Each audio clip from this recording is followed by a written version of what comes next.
Is this A supposed to be black clean? CEO's daughter went You can't do undercover anything as a right. cleaner You are days later. completely She incompetent. shut the whole place down. Hello everyone. Before we begin today's video, I need your help. You We've think you can just noticed that ignore the protocol? channel is This losing completely traction, unacceptable. and You are finished subscribing here if is this one of happens the again. best ways you can help us. It's quick, free, and allows us to continue bringing you great content. You can't Your be support serious. means everything. This is completely Let's unacceptable. keep this channel growing This is completely collectively. unacceptable. Where are you watching from?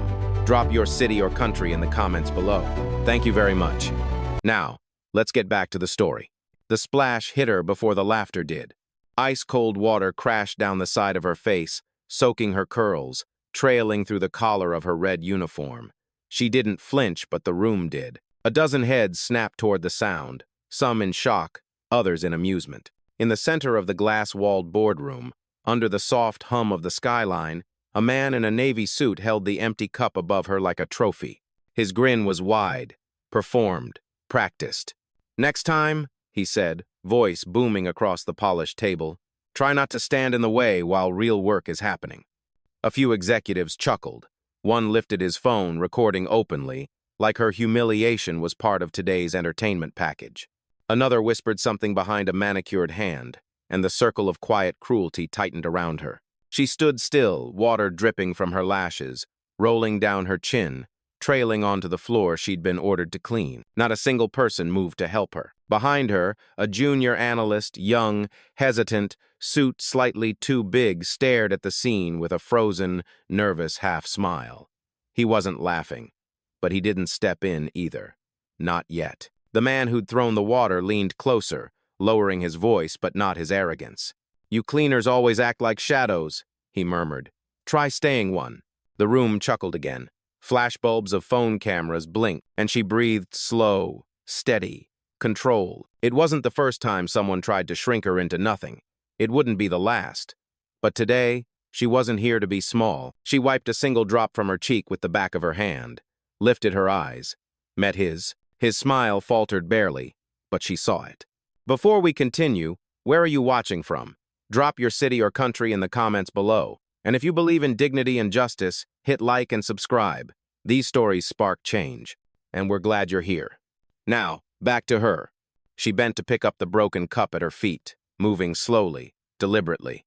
Her fingers brushed the floor, but her mind drifted to another cold moment years ago, standing in a hotel lobby at 16, told she didn't belong because of how she looked. The sting was the same. The tone was the same. The world hadn't changed nearly as much as people pretended, but she had. The room watched her in silence now, not out of respect, but out of confusion. They were waiting for the outburst, the tears, the submission.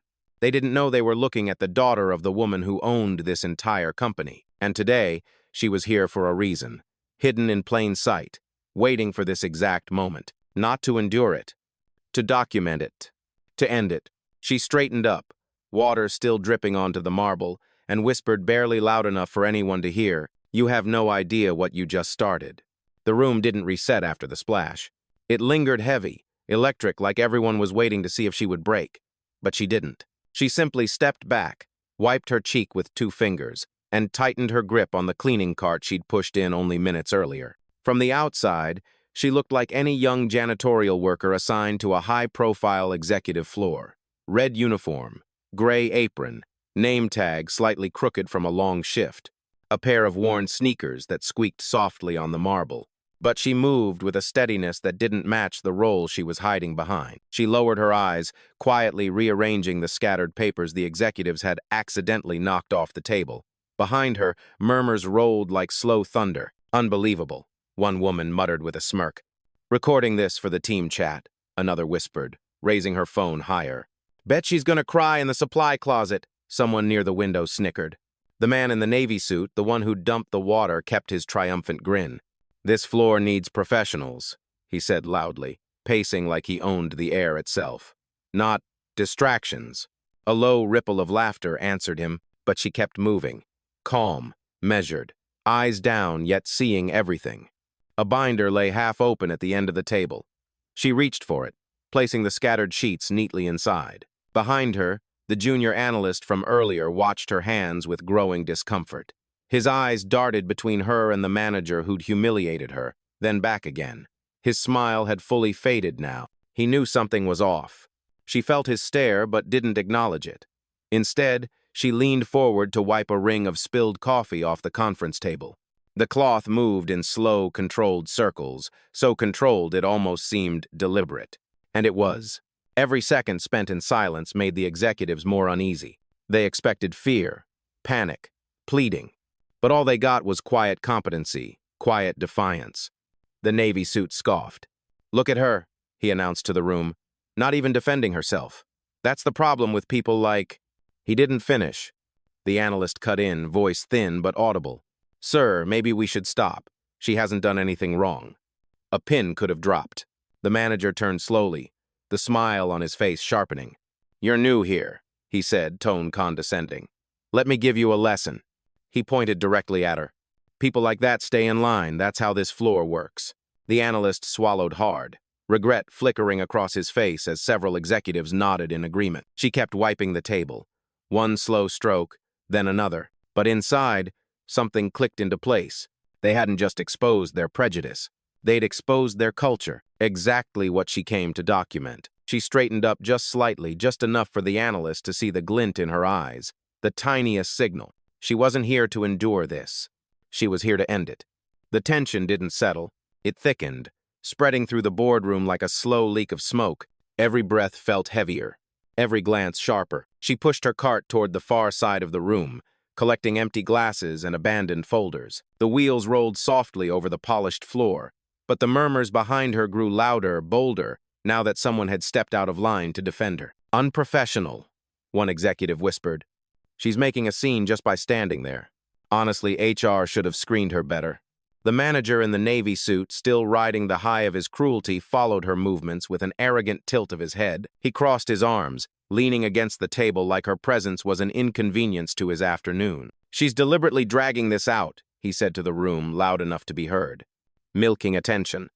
He smirked, adding under his breath, "Typical."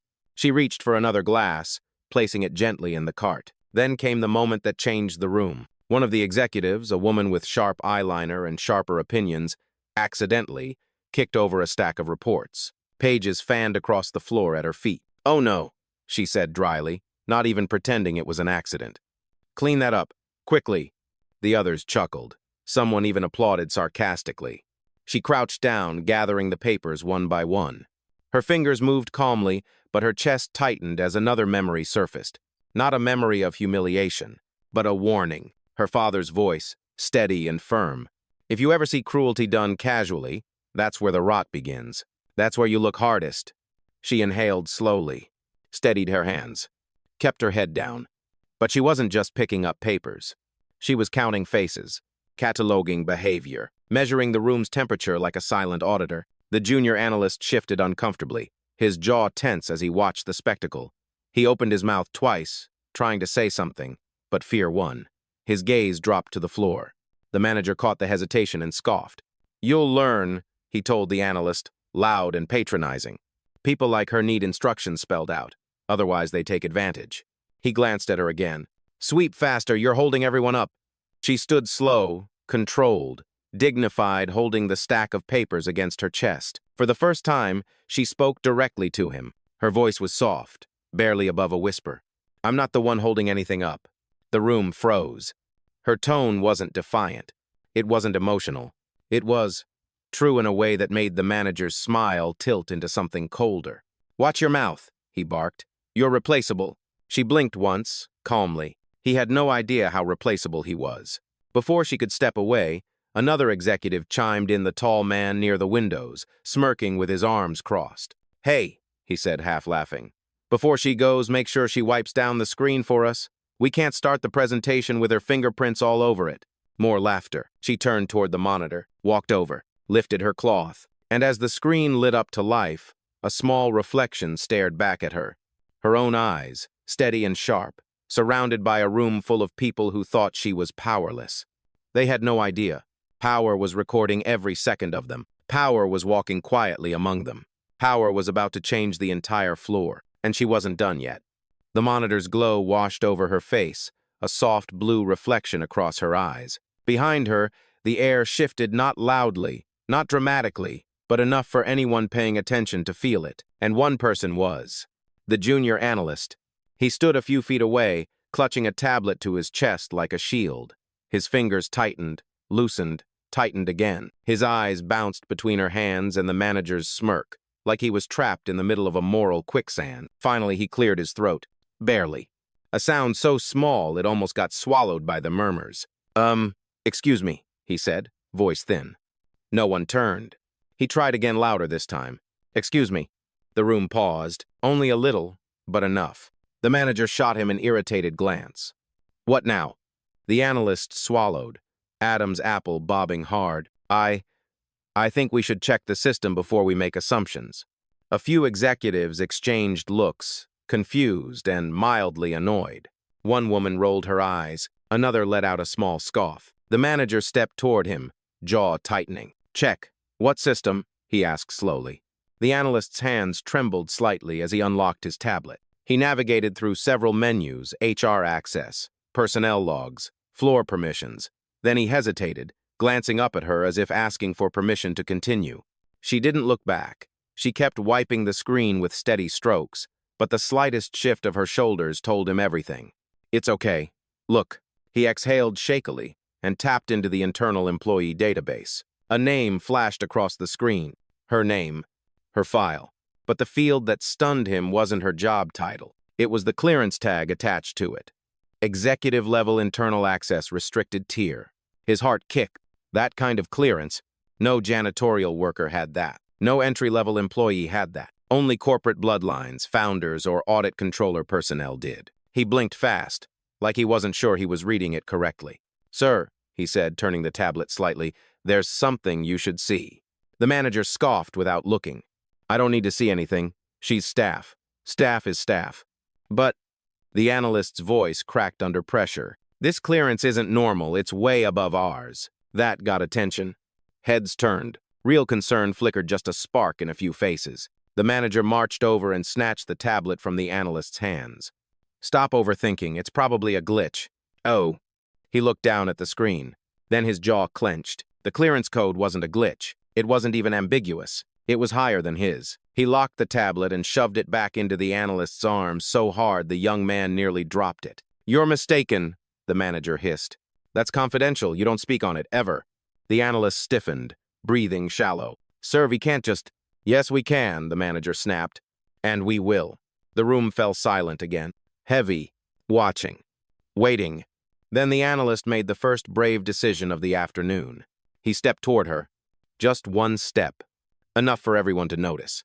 I saw your name, he said softly, voice trembling but clear. You're not who they think you are you? She finally paused her cleaning, lifted her head, met his eyes, and for the first time since entering the room, she spoke more than a whisper. No, she said. I'm not. The room didn't breathe when she answered him. Silence pressed against the glass walls, thick enough to feel. The manager's smirk twitched just enough to reveal the crack beneath it. He stepped forward, closing the space between them like he owned it. Oh, really? He scoffed. Then who exactly are you? Some undercover auditor? A secret inspector? He laughed sharply. Please, you're a cleaner who's gotten a little too bold. A few executives chuckled again, clinging desperately to the hierarchy they believed in. She didn't move, didn't blink. The analyst, voice unsteady but braver than before, tried to intervene. Sir, the clearance level... The manager cut him off with a raised hand. Enough. She needs to be reminded of her place. And then he did the one thing that snapped the room's remaining composure. He reached out and grabbed her wrist. Hard. Gasps shot through the room. The analyst froze. Phones lifted instinctively, filming without permission. Drop the act, the manager snarled. You don't walk around my floor with attitude. For the first time, a flash of something sharp crossed her gaze. Not fear. Recognition. Because she'd felt that grip before years earlier. She was 12, standing in the lobby of her mother's first office building, wearing jeans and a backpack after school. A security guard had grabbed her arm exactly like this, dragging her toward the exit because kids like you don't belong in executive areas.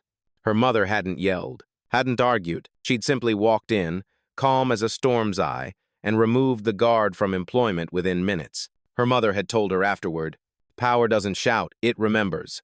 And she remembered now. She pulled her wrist free, not violently, but with controlled precision. "You shouldn't have done that," she said quietly. The manager scoffed, trying to keep control of a room that was rapidly slipping away. "Or what, you'll report me? To who?" He gestured toward the executives.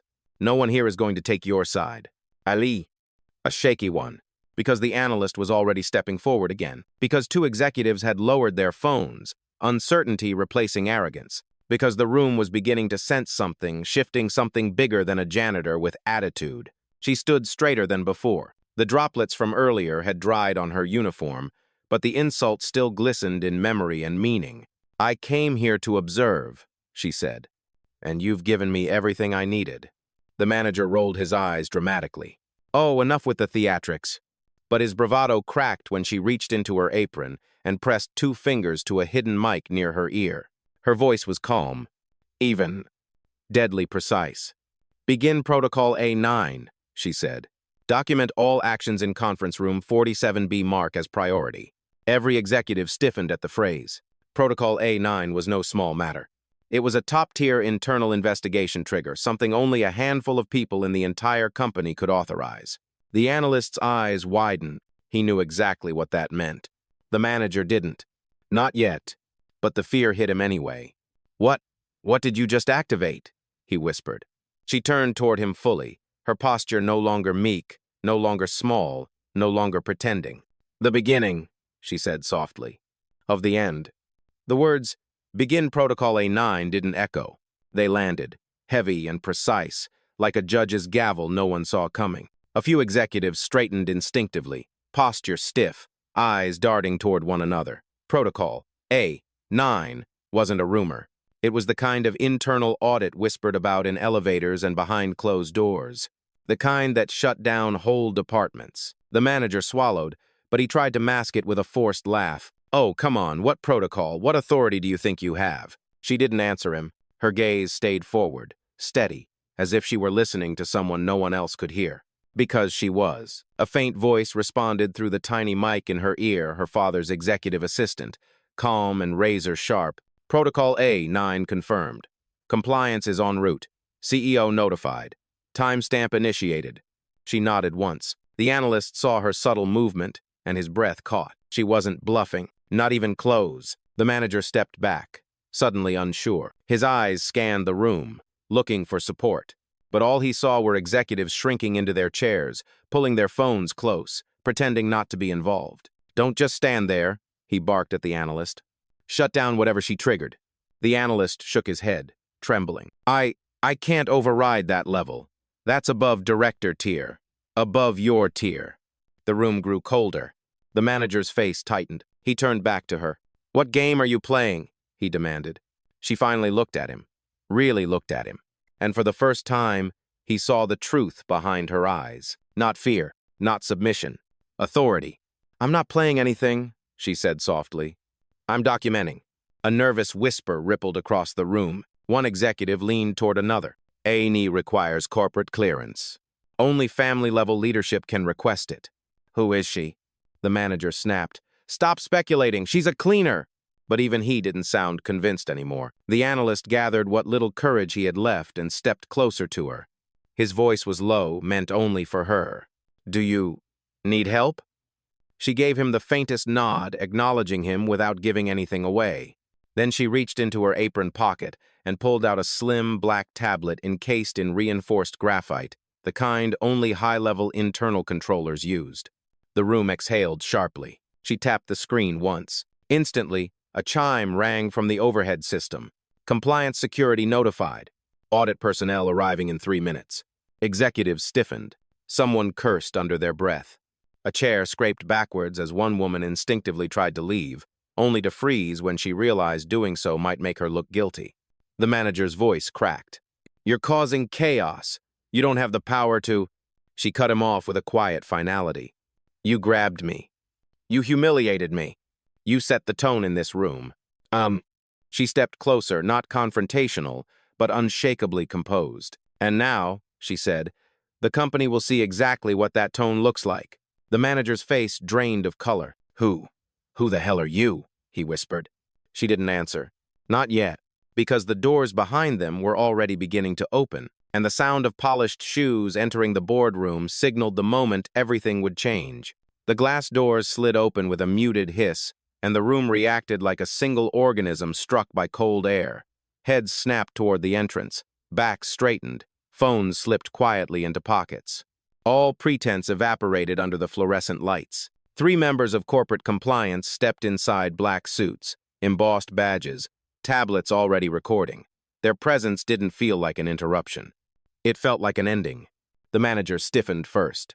"Why are you here?" he demanded, voice higher than before. "This room doesn't require audit clearance." The lead compliance officer didn't even look at him.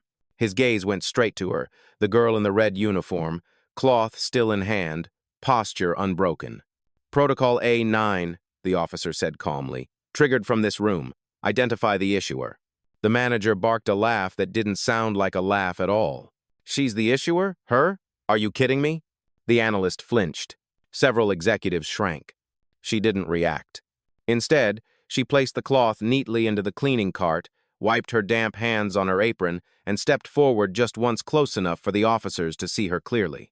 Her voice was steady, unhurried. "I initiated the protocol." A ripple went through the officers, not surprise, but recognition. The lead officer tapped his tablet. "State your name for verification." The manager smirked, ready to pounce. "Yes," he said loudly. "Please do, let's end this delusion." She met the officer's eyes. Her own reflection shimmered faintly in his badge. "My name is—" But before she finished, the analyst stepped forward, unable to stay silent. "I saw her file," he said, voice cracking but firm. "She has executive-level clearance, higher than all of us here, including management." The room turned on him instantly, glares, disbelief, panic. The manager spun toward him, fury rising in his throat. "You don't know what you're talking, Ab." "I saw it," the analyst insisted. "I saw the access codes. She's not staff. She's not even a contractor. She has top-tier permissions." He swallowed, then added, almost whispering, "She outranks this entire floor." A silence dropped so heavy it felt like the building itself leaned in to listen. The compliance officer turned back to her. "Ma'am," he said with a small nod, "please confirm." She inhaled slowly, not dramatically, but with the weighted calm of someone who had carried this moment in her pocket all day. "My name," she said, "is Alana Pierce." A few executives jolted recognition dawning. Too late. The manager froze. "That's not possible," he whispered. That's the CEO's last name." Her eyes hardened not with anger, but with truth sharpened into a blade. "I'm his daughter." The words didn't explode. They detonated quietly, efficiently, like a silent weapon designed to end battles before they began. And they did. Executives recoiled. Chairs shifted. Someone dropped their pen. The manager's face drained completely, his mouth opening with no sound. Compliance didn't react with shock. They simply nodded, already adjusting their posture, already logging a higher-level protocol. They knew. She wasn't an intruder. She was the one person this entire floor couldn't afford to underestimate. And the manager? He finally realized he hadn't poured water on a janitor. He had poured it on the daughter of the woman who owned his future. The realization didn't settle, it hit. A visible shockwave rolled through the boardroom. Shoulders tensed, jaws clenched, eyes darted in every direction except hers. The man in the navy suit, the self-appointed ruler of the room, took one involuntary step back. Alana didn't move. She didn't need to, because the moment her name left her lips, the room began collapsing under its own weight. The lead compliance officer tapped his tablet. "Verification complete. All personnel on this floor are now subject to mandatory A9 review." A collective gasp followed. Some executives exchanged horrified looks. Others quietly cursed the manager under their breath. The manager raised both hands, frantic. Wait, this is insane. She's lying. She has to be lying." "She's not," the analyst said quietly. "Her clearance code matched the family tier. That's only assigned to—" "Enough!" the manager barked, voice cracking. He pointed at Alana with a trembling finger. You set me up. You walked in here dressed like... His words tangled and died as he realized every sentence made him sound worse. Alana lifted her chin slightly. "I walked in here dressed as someone you believed you could mistreat." "Ugh." The officer turned to the manager, tone clinical. Please surrender your access badge. That single sentence broke him more than any shouting could. What? No, no, I'm the senior operations manager. You can't strip my access based on Protocol A9, the officer replied coldly. And your documented behavior in this room. Every phone angled slightly downward, recording. The manager shook his head like a man refusing gravity. This is a misunderstanding. I didn't know who she was. Alana met his eyes, calm, unblinking. And that, she said softly, is the problem. Has sputtered. I wouldn't have acted like that if I'd known. She raised a hand. The room froze. Your respect, she said, should not depend on who you think someone is. The words landed harder than the protocol. The officer stepped closer. Badge, now. Hands trembling, the manager pulled his lanyard over his head. The scanner on the wall flashed red when the officer tapped it. Access revoked. A sound so final, it silenced even the muttering executives. The woman who'd kicked the stack of reports earlier tried to slip toward the exit, but another officer blocked her path. Ma'am, no one leaves during an A9 event. She paled. What? You're treating us like criminals. Behavior will determine classification, the officer replied. The words chilled the room. The analyst shifted awkwardly, glancing at Alana. He didn't look scared. He looked relieved. Finally, the manager, voice small now, tried one last plea. Alana, Miss Pierce, please. I have a family, a mortgage. I can't lose this job. She didn't respond immediately. Her silence wasn't cruel, it was deliberate. When you grabbed me, she said, you didn't think about my family, or my dignity, or that I was someone's daughter. She held his gaze with quiet finality. And now you're learning that consequences don't care about comfort. The manager collapsed into a chair, head in his hands. Compliance officers began sealing the room, logging statements, tagging evidence. Executives whispered desperately. The analyst stood a little taller. And Alana, she watched the entire structure of the floor fold under the weight of its own arrogance. Not with vengeance, with clarity, with purpose, with power. The boardroom, once loud, smug, untouchable, had fallen into a hush that felt almost sacred. Not respectful, no, reckoning. The kind of silence that arrives only after truth rewrites the balance of a room. Compliance moved methodically, gathering statements, marking timestamps, cataloging every cruel laugh and negligent gaze. Each soft tap on their tablets echoed like a distant drumbeat sealing fate. Alana didn't watch them. She watched the people who had watched her suffer. The woman with the sharp eyeliner stood rigid near the window, hands clasped, eyes fixed on the floor. The executive who had smirked while filming now clutched his phone with both hands, knuckles white. The others avoided eye contact entirely, as if looking at her might expose them further. It already had. Then the doors opened again. A figure stepped inside, tall, composed, carrying the weight of an empire in his stride. Her father, the CEO. He took in the scene with a single sweep of his gaze. The trembling manager, the frozen executives, the compliance team, the daughter standing in front of them in a soaked janitor's uniform. He didn't explode. He didn't raise his voice. He simply said, Alana. And she turned, the smallest softening in her expression. He stepped beside her, not in front of her, not shielding her, but aligning himself with her truth. Are we finished? He asked. Almost, she replied, and her eyes moved across the room, the audience to their own undoing. She approached the long glass table, placing her hand on its polished surface. The reflection staring back wasn't a cleaner. It wasn't even just the daughter of a CEO. It was the mirror they had earned. You all built a culture, she said quietly, where cruelty feels casual, where dignity is optional, where respect is reserved only for the people you believe matter. Her voice stayed steady, never rising, never wavering, but slicing through the air cleanly. You didn't fail the company today. A pause. You failed yourselves. Some executives shifted. Others closed their eyes as if bracing for the blow. And the truth is, she continued, I didn't come here to punish you. A flicker of hope lit the manager's face, too fast, too desperate. I came to see you, to see who you are when power isn't watching. Her father nodded, approval flickering in his gaze. And now, she finished, power is watching. The manager opened his mouth, maybe to apologize, maybe to plead, but her father raised a hand, stopping him without a word. Compliance, he said. Initiate full restructuring.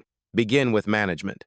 A quiet chorus of affirmations answered him. The manager buried his face in his palms. Executives whispered frantic damage control to no one who could help them. But the analyst, the only one who'd stood up, met her eyes. She gave him a small nod. Gratitude without theatrics. Recognition without promises. The kind of acknowledgement that meant more than any corporate award. Alana turned toward the exit. Her father offered her his coat. She shook her head.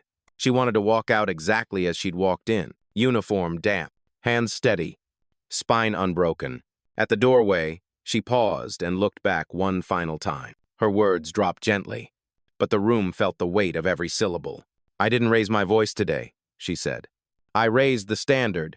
Then she stepped out, leaving behind a boardroom that would never forget her, and a company that would never be the same again.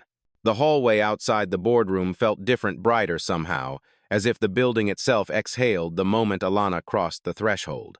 The glass walls reflected her silhouette in fragments. The red uniform, the damp collar, the quiet poise of someone who had held her ground in the center of a storm. Behind her, the muted chaos continued. Raised voices. Compliance commands. Footsteps pacing back and forth as the floor's hierarchy crumbled like wet paper. She didn't turn back. Employees from nearby offices peeked out cautiously. Some recognized her face. Others recognized the last name on the digital directory. A few simply stared at her in awe, whispers traveling faster than elevator doors could close. "That's the CEO's daughter? She was undercover? Did they really?" "Yeah, they did." One woman, a receptionist she'd passed earlier, stood up slowly from her desk. Her expression held a mixture of disbelief and something else. Relief.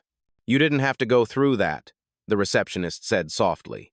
Alana paused, offering a small, understanding smile. "People like them don't change unless they're seen," she replied. And today they were seen. The receptionist nodded, swallowing a tight breath. As Alana continued down the hall, the junior analyst hurried out of the boardroom, breathless, looking like someone who'd just sprinted through a field of landmines. "Alana," he called. She stopped. He jogged up, tablet tucked awkwardly under one arm. I just wanted to say thank you for standing up for everything." She shook her head gently. "You were the first one to speak. That takes courage." He blinked, surprised she'd noticed at all. "I thought I didn't do enough," he admitted. "You did what mattered," she said. "Most people don't even do that."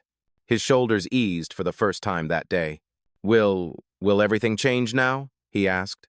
She glanced toward the boardroom doors, the muffled echoes of consequences still unfolding. "This floor will," she answered. "And sometimes, a building only needs one floor to shift before the rest follows."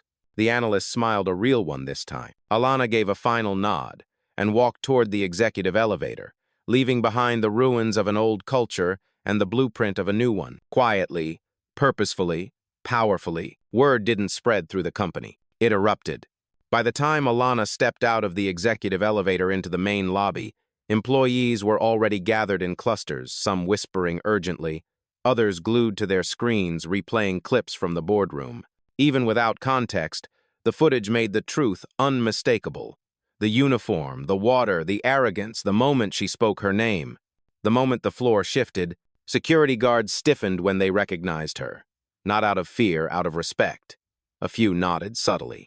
One held the elevator door a beat longer than necessary, a silent acknowledgement that today meant something bigger than policy.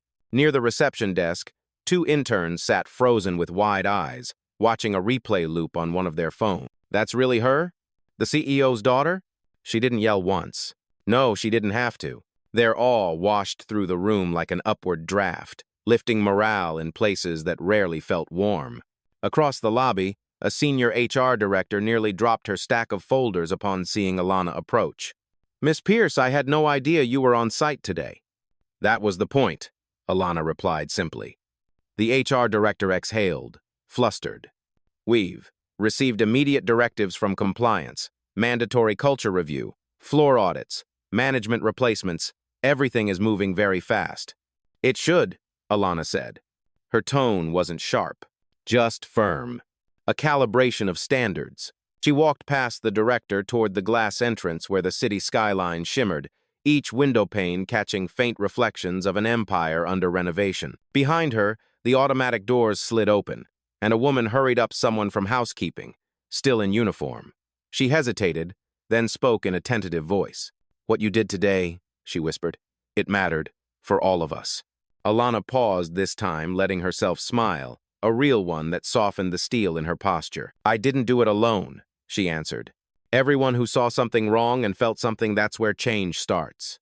The woman nodded, eyes damp. As Alana stepped out into the afternoon light, the building's glass facade mirrored her back. Not a cleaner, not a hidden heir, but a catalyst. A reminder. A standard raised.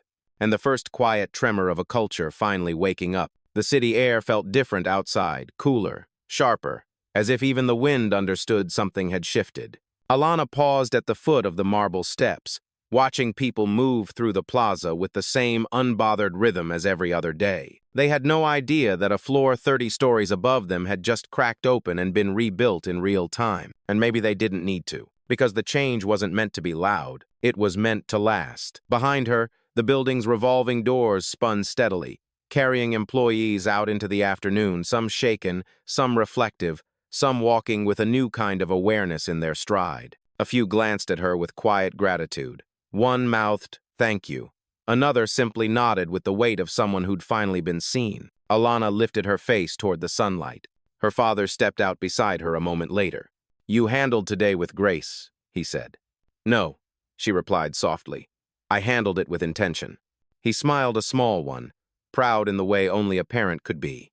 "This building will remember today. So will the people in it," she added. For a beat, they stood together, two silhouettes against glass, power without noise, authority without force. Then Alana turned toward the street, hands in her pockets, posture at ease. "You know," she said quietly, almost to herself, "a standard only works if people rise to it." "Heh." "And they will," her father said. She nodded once, not as a question, as a certainty. With calm steps, Alana Pierce walked away from the tower she would one day inherit, leaving behind a floor that would never forget her, and a legacy that didn't begin with power, but with dignity.